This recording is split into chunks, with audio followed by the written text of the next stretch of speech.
Esta es tu historia. Esta es mi historia. Pero principalmente esta es la más grande historia que se haya contado. Esta es la historia de Dios.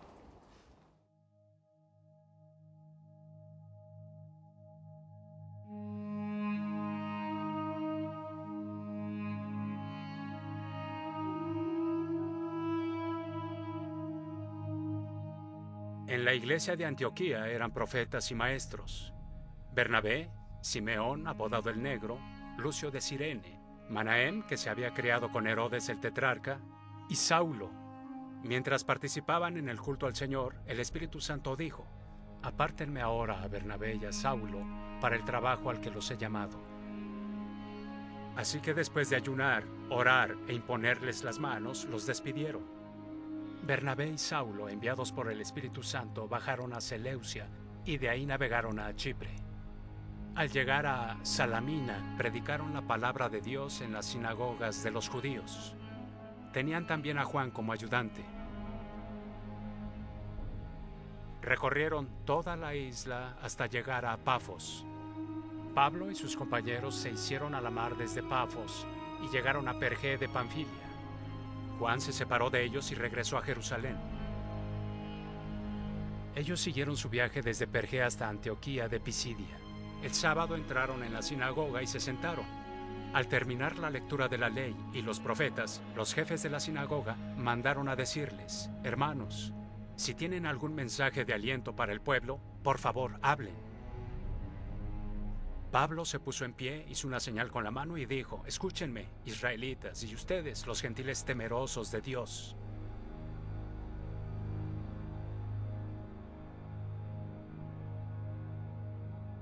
Sesión 29. La misión de Pablo. Por alguna razón, relaciono la mayoría de las historias que leo, o las cosas con las que me enfrento, a películas que he visto. Cuando leí este capítulo, de inmediato pensé en la película Aviones, trenes y automóviles. Película que protagonizan Steve Martin, el cual hace el papel de Neil Page, un ejecutivo de publicidad bien conectado, y John Candy, quien hace el papel de un vendedor de cortinas propenso a los accidentes. Cuando vi esa película pensé en lo dura que debe ser la vida para la persona que viaja por todo el país vendiendo cortinas de baño. Yo tendría problemas para levantarme de la cama cada mañana a fin de ir a trabajar. Pero oigan, alguien tiene que hacerlo. Los dos viajeros se encuentran en la ciudad de Nueva York, donde comparten un taxi hasta el aeropuerto La Guardia.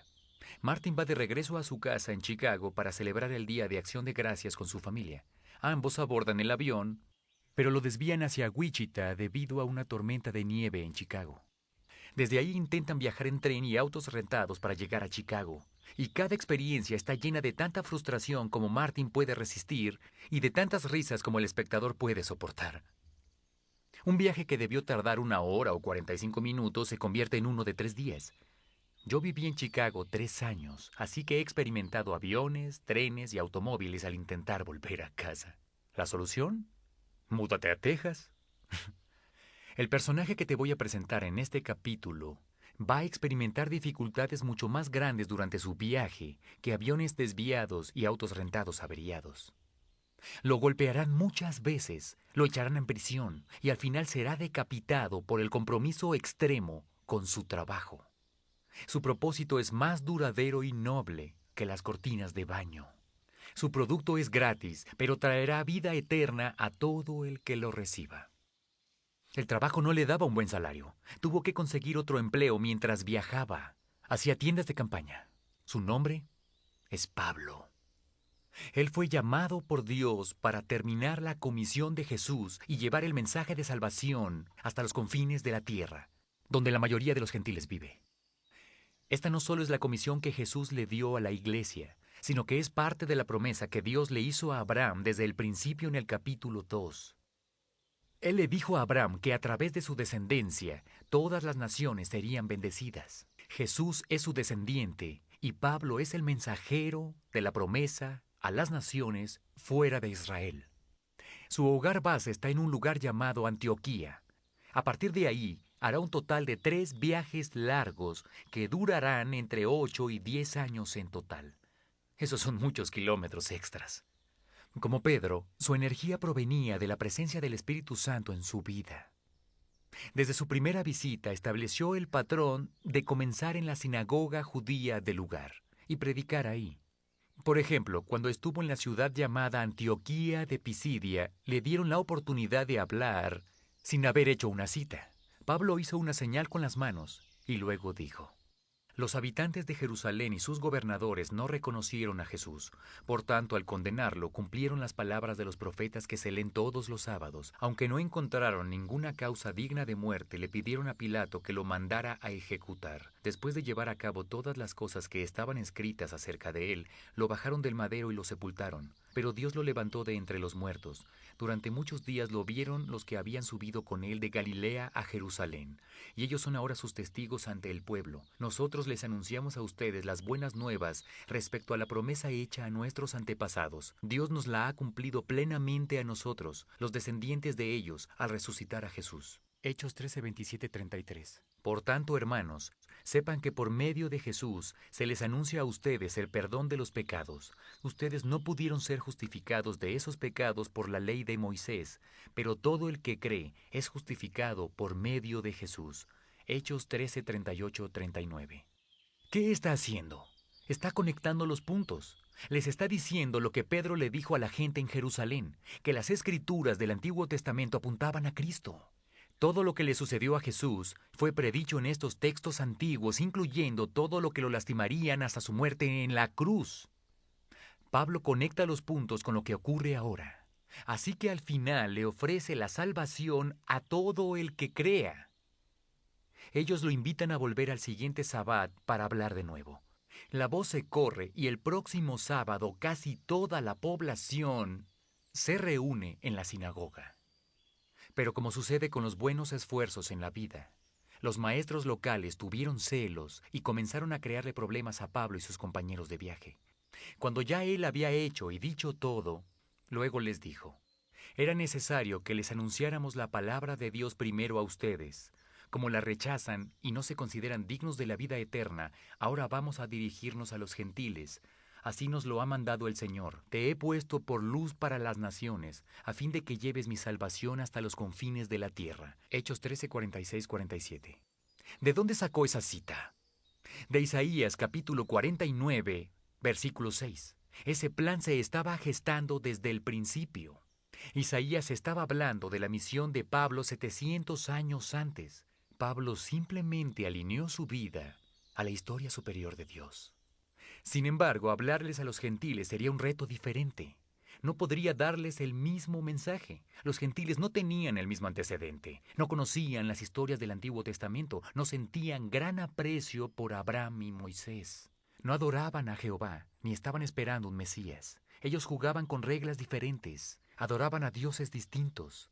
Pablo tendría que ajustarse, y eso fue lo que hizo. Su jornada no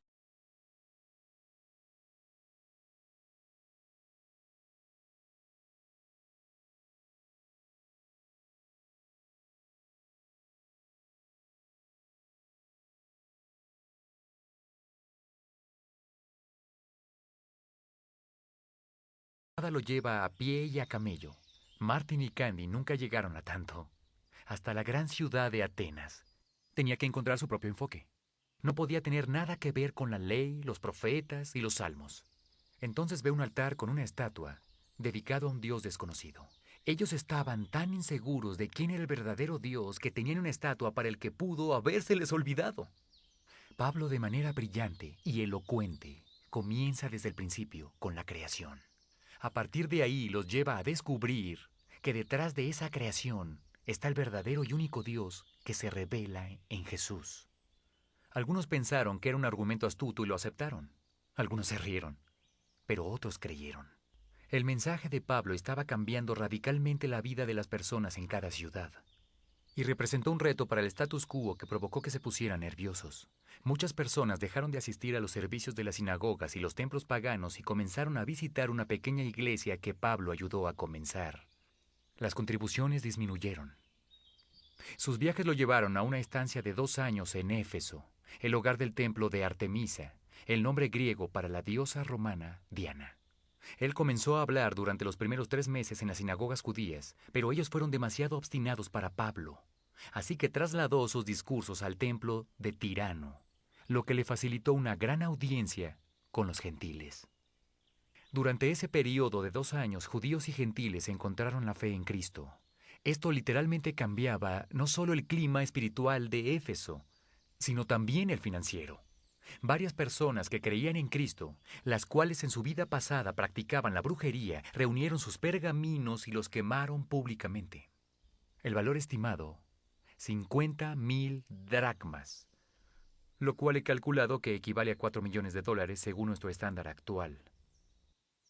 La historia simplemente nos dice, así la palabra del Señor crecía y se difundía con poder arrollador. Hechos 19:20. El llamado de la historia primaria para la vida de Pablo fue llevar el Evangelio a lugares distantes, a los confines de la tierra. Con la gracia de Dios y el poder del Espíritu Santo, Él lo consiguió. Él edificó muchas iglesias en ciudades muy pobladas de gentiles. Escribió 13 cartas para ayudar a fortalecer a las iglesias en todo el mundo, las cuales están incluidas en nuestras Biblias de hoy. Algunos de los que estudian la historia son judíos. Las buenas noticias les fueron dadas primero a ustedes con justo derecho, ya que sus ancestros nos dieron a Cristo. Sin embargo, creo que la mayoría son como yo, gentiles, lo que significa que no somos judíos. El Evangelio llegó a nosotros porque Pablo se mostró obediente y fue el primero en decírnoslo. Él aceptó con valor el llamado de la historia primaria de Dios para su vida. No podemos hacer menos por las personas que Dios nos pide que alcancemos. Tal vez esto requiera de aviones, trenes y automóviles.